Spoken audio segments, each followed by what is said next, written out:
চট্টগ্রামের হাটহাজারী উপজেলার বুড়িশ্বর গ্রামের যুবক বাবর আলী ১৯ মে রোববার সকালে ষষ্ঠ বাংলাদেশি হিসেবে বিশ্বের সর্বোচ্চ শৃঙ্গ মাউন্ট এভারেস্ট জয়ের কৃতিত্ব অর্জন করলেন বাবর। পাশাপাশি চট্টগ্রামের কোনো পর্বত আরোহী হিসেবে প্রথম এভারেস্ট জয়ের রেকর্ডও গড়লেন তিনি। ২০১০ সালে সমরেশ মজুমদারের গর্ভধারিণী বই পড়ে প্রথম এভারেস্ট জয়ের ইচ্ছা পোষণ করেন বাবর।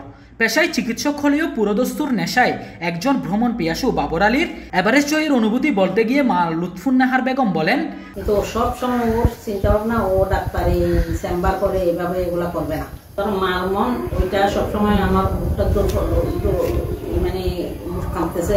45-এ ওটার পরে ও ফোন দিছে 8টার দিকে। আমি ওর সাথে কথা বলছি।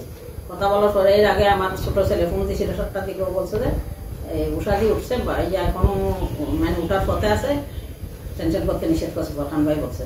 বাবা লিয়াকত আলী বলেন, বাবর আলীর এই সাফল্য শুধু ব্যক্তিগত অর্জন নয়, বরং এটি পুরো বাংলাদেশের জন্য এক গর্বের বিষয়। এভারেস্টের চূড়ায় লাল সবুজের পতাকা ওড়ানোর গৌরবে উৎফুল্ল বাবরের এভারেস্ট যাত্রার প্রধান সমন্বয়ক ফরহান জামানও।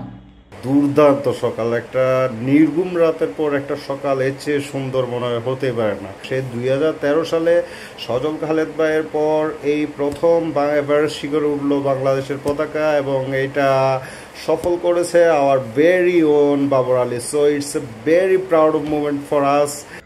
উল্লেখ্য, ২০১০ সালের ২৩ মে প্রথম বাংলাদেশ হিসেবে এভারেস্টের শীর্ষে ওঠেন মুসা ইব্রাহিম।